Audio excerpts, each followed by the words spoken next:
बात x ray technician भर्ती में हुए घोटाले की। साल 2008 यानी बसपा सरकार में हुए उस घोटाले की परत अब छूटने लगी है।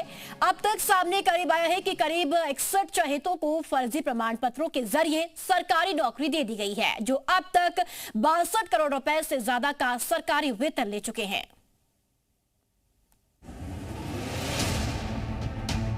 सरकारी नौकरी जिसे एक युवा सिर्फ नौकरी नहीं परिवार की तकदीर बदलने का जरिया मानते हैं।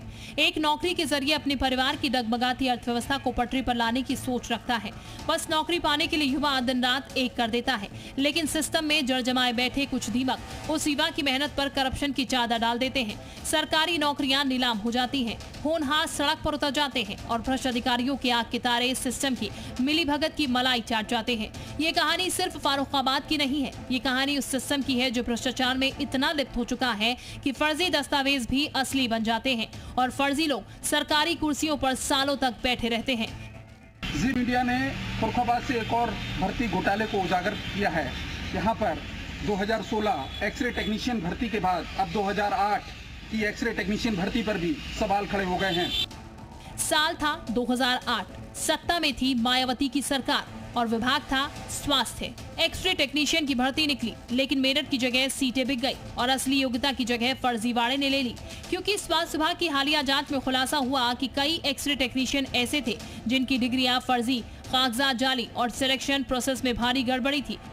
जैसे मुझे पता लगा ये फर्जी लिस्ट है, लिखा है ऊपर फर्जी list X-ray technician selected in 2008। इसमें एक नाम रमेश सिंह सन ऑफ दुलारी लाल, ये व्यक्ति कायमगंज में एक्सरे टेक्नीशियन पद पर तैनात है और इसकी भी जांच कराऊंगा, इसके पूरे अभिलेखों की जांच कराऊंगा। इस फर्जीवाड़े में कुल 61 लोगों के नाम सामने आ रहे हैं, जिनमें से 18 लोगों का कनेक्शन केवल फरुखाबाद से है, जो अब तक अलग अलग जिलों में तैनाती पाकर मलाई काट रहे थे। इन 61 लोगों ने अब तक सरकार को करीब 62 करोड़ से ज्यादा का चूना लगाया है। अगर हम एक एक्सरे टेक्नीशियन का वेतन 50,000 रुपए माने तो एक साल में एक टेक्नीशियन ने 6 लाख रुपए वेतन उठाया और साल 2008 से अब तक यानी कि 17 साल की नौकरी में करीब 1 करोड़ 2 लाख रुपए की चपत सरकार को लगा दी। एक आदमी ने 1 करोड़ 2 लाख रुपए की चपत लगाई तो 61 धांधलीबाजों का कुल मिलाकर हुआ 62 करोड़ 22 लाख रुपए।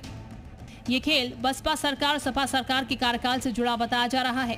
सवाल ये है कि इतने सालों का ये फर्जी नियुक्तियां कैसे चलती रहीं।